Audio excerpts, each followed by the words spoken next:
নমস্কার বন্ধুরা, অবশেষে রাজ্যের কোটি কোটি কৃষক বন্ধু ভাইদের জন্য কি দুঃসংবাদ। কৃষক বন্ধু প্রকল্প কি বন্ধ হয়ে যাচ্ছে, না সরাসরি কৃষক বন্ধু প্রকল্পের পরিবর্তে অন্য কোনো প্রকল্প চালু হচ্ছে, যেখান থেকে কৃষক বন্ধু প্রকল্পের যে বরাদ্দ অর্থ ছিল তার থেকে অধিক টাকা আপনারা পাচ্ছেন। আজকের এই ভিডিওতে কিন্তু আপনাদের সব কিছু জানিয়ে দিতে চলেছি। আপনারা এতদিন যাবৎ যে কৃষক বন্ধু খরিফ মরশুমের টাকা পাওয়ার জন্য অপেক্ষা করছিলেন, সেই প্রকল্পের টাকা আর কিছুদিনের মধ্যেই কিন্তু আপনাদের অ্যাকাউন্টে টাকা ঢুকতে চলেছে। বন্ধ হচ্ছে না কৃষক বন্ধু, নিয়মের বরঞ্চ পরিবর্তন হচ্ছে। একই সঙ্গে টাকা ঢুকবে পিএম কিষাণ এবং কৃষক বন্ধু প্রকল্পের।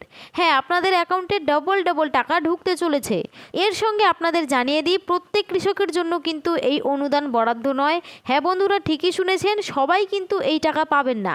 তো কারা কারা পাবেন আর কারা কারা পাবেন না সমস্তটাই কিন্তু জানতে পারবেন এই ভিডিওটিতে। তো আজকের ভিডিওতে কিন্তু সেই সংক্রান্ত বেশ কতগুলি গুরুত্বপূর্ণ আপডেট আপনাদের আমি জানাতে চলেছি। তাই ভিডিওটি কিন্তু একদমই স্কিপ না করে শেষ পর্যন্ত দেখবেন। আর বলবো, চ্যানেলে কেউ নতুন দর্শক হলে অবশ্যই চ্যানেলটিকে সাবস্ক্রাইব করে পাশে থাকা বেল আইকনটি অন করে রাখবেন এই ধরনের গুরুত্বপূর্ণ আপডেট সবার আগে পাওয়ার জন্য। তো চলুন দেরি না করে ভিডিওটি শুরু করছি। তো দেখুন, বলেছে পিএম কিষাণ ও কৃষক বন্ধু টাকা নিয়ে বড় আপডেটের অপেক্ষা। নথি ঠিক থাকলে মিলতে পারে পরবর্তী কিস্তি, বাড়ছে কৃষকদের আশা।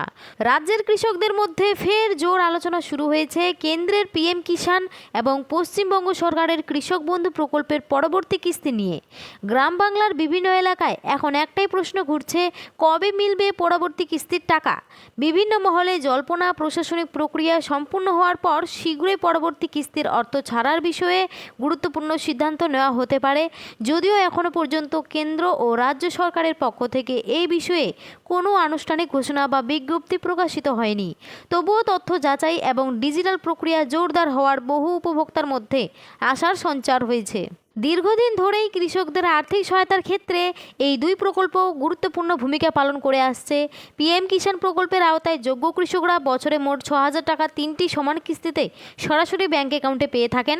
অন্যদিকে রাজ্য সরকারের কৃষক বন্ধু প্রকল্পে জমির পরিমাণ অনুযায়ী কৃষকদের আর্থিক সহায়তা দেওয়া হয়, যার সর্বোচ্চ পরিমাণ 10,000 টাকা পর্যন্ত হতে পারে।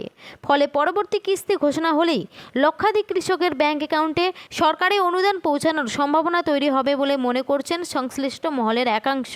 প্রশাসনিক সূত্রে জানা গিয়েছে, সরকারি অনুদান বন্টন প্রক্রিয়াকে আরও স্বচ্ছ, নির্ভুল এবং দ্রুত করতে উপভোক্তাদের তথ্য যাচাইয়ের ওপর বিশেষ গুরুত্ব দেওয়া হচ্ছে।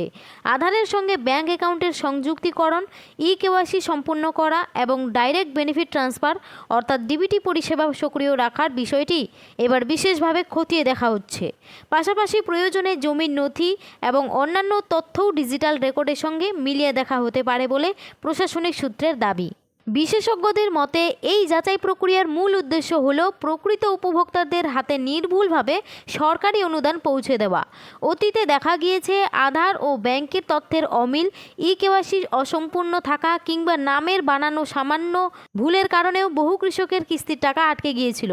সেই অভিজ্ঞতা থেকেই এবার আগাম তথ্য যাচাইয়ের ওপর বেশি গুরুত্ব দেওয়া হচ্ছে, যাতে ভবিষ্যতে এমন সমস্যার পুনরাবৃত্তি না ঘটে। এদিকে প্রশাসনের একাংশের দাবি, যাদের সমস্ত নথিপত্র ইতিমধ্যেই সঠিকভাবে আপডেট রয়েছে এবং যারা নিয়মিত প্রকল্পের সুবিধা পাচ্ছেন, তাদের আতঙ্কিত হওয়ার কোনো কারণ নেই।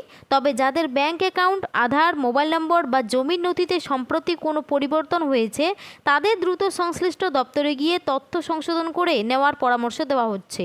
এতে ভবিষ্যতে অনুদান পেতে কোনো ধরনের সমস্যার সম্ভাবনা অনেকটাই কমবে। বর্তমানে বিভিন্ন ব্লক, কৃষি দপ্তর, পঞ্চায়েত অফিস এবং কমন সার্ভিস সেন্টারে অর্থাৎ সিএসসি উপভোক্তাদের তথ্য যাচাইয়ের কাজ চলছে। অনেক কৃষক নিজেরাই অনলাইনে স্ট্যাটাস পরীক্ষা করছেন, আবার অনেকেই স্থানীয় পরিষেবা কেন্দ্রের সাহায্যে কেওয়াইসি ও অন্যান্য প্রয়োজনীয় তথ্য আপডেট করিয়ে নিচ্ছেন। ফলে পরবর্তী কিস্তি ঘোষণার আগে সমস্ত নথিপত্র ঠিকঠাক রাখার দিকেই জোর দেওয়া হচ্ছে। কৃষি মহলের একাংশের মতে, পরবর্তী কিস্তি নিয়ে সরকারি ঘোষণা প্রকাশিত হলে লক্ষাধিক উপভোক্তার ব্যাংক অ্যাকাউন্টে অনুদান পাঠানোর প্রক্রিয়া দ্রুত শুরু হতে পারে। তবে কবে টাকা জমা হবে বা পিএম কিষাণ ও কৃষক বন্ধু প্রকল্পের অর্থ একই সময়ে দেওয়া হবে কি না, সে বিষয়ে এখনও পর্যন্ত কোনো সরকারি নিশ্চিত ঘোষণা প্রকাশিত হয়নি। তাই কোনো গুজব বা অসমর্থিত তথ্যের উপর নির্ভর না করে সরকারি বিজ্ঞপ্তির দিকে নজর রাখার পরামর্শ দিচ্ছেন সংশ্লিষ্ট মহল। সব মিলিয়ে পরবর্তী কিস্তির অপেক্ষায় এখন রাজ্যের লক্ষ লক্ষ কৃষক। সরকারি ঘোষণা সামনে এলে অনুদান বন্টনের সময়সূচি ও অন্যান্য বিষয় আরও স্পষ্ট হয়ে যাবে বলে আশা করা হচ্ছে। ততদিন পর্যন্ত সমস্ত প্রয়োজনীয় নথি সঠিক ও হালনাগাদ রাখাই উপভোক্তাদের জন্য সবচেয়ে গুরুত্বপূর্ণ পদক্ষেপ বলে মনে করছেন বিশেষজ্ঞরা।